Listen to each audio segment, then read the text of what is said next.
Subscribe to Rajshri Food and click on the bell icon for more updates.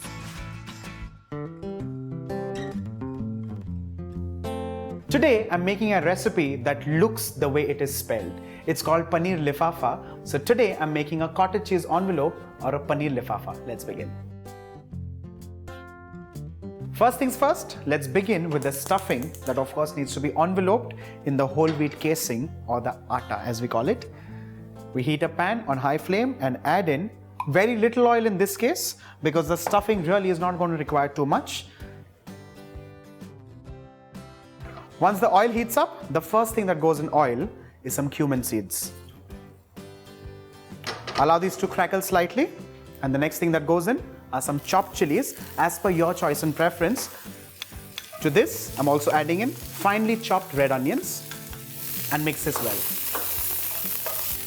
We do not really need to cook the onions as such because a little bit of bite that is actually retained in a stuffing like this is going to add a lot of crunch later while eating. To this, let's add in some shredded spinach.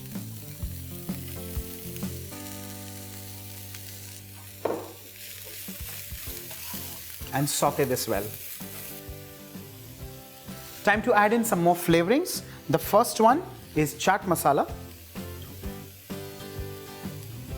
Along with this, just a touch of garam masala powder.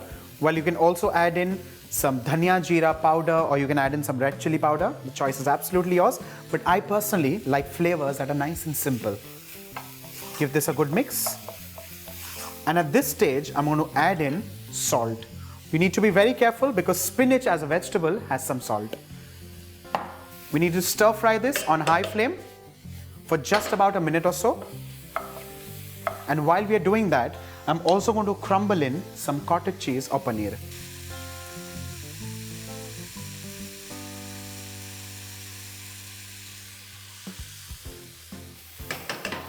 We need to give this a few tosses, and with this, your lifafa filling is done and ready. Off goes the flame, and this now needs to cool down completely or till it comes down at least to room temperature.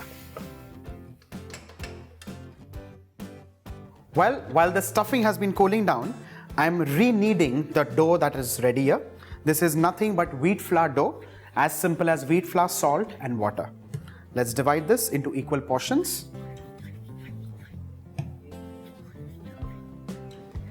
Let's take the first one, pat it like so, and with the help of oil, remember with the help of oil, we're going to roll this further into a very, very, very thin sheet.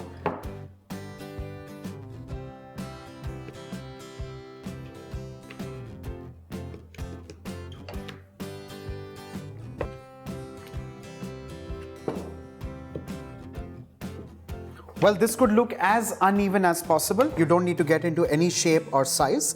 Just ensure that it's nice and elongated so that it can fold into a nice envelope. The next step is to add in a nice generous scoop of the filling and place it right in the center. This is the step where you actually need to decide the shape of the lifafa. It could be a rectangle, a square, a round, absolutely of your choice. What I'm making here is a square lifafa. You need to apply a little bit of slurry, which is nothing but a mixture of wheat flour and water. Bring in the sides together and try to overlap as much as you can.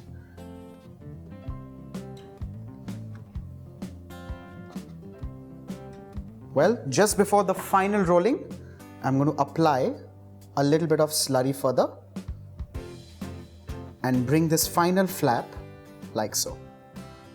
Flip it over very carefully and your paneer lifafa is kind of done and ready at this stage before frying. The next step, of course, is to dry roast this initially, for which I'm going to heat a pan and transfer this very carefully. While this at this stage could also be deep fried, but trust me, shallow frying works perfectly well. We need to give this a few flips time and again and ensure that it's nice and crisp on all the sides. Now let's add in some oil and pan fry this like any other paratha.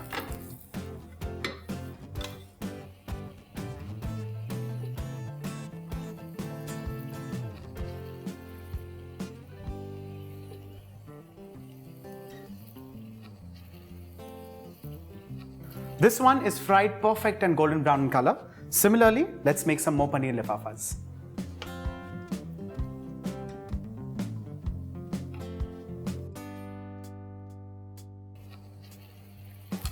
With this, a paneer lifafa is done and ready. Now the next step is to cut this into pieces and have this with ketchup or with green chutney.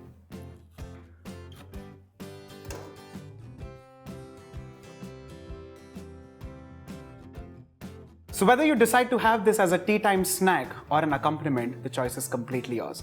On that note, do not forget to like and share the video and subscribe to Rajshri Food.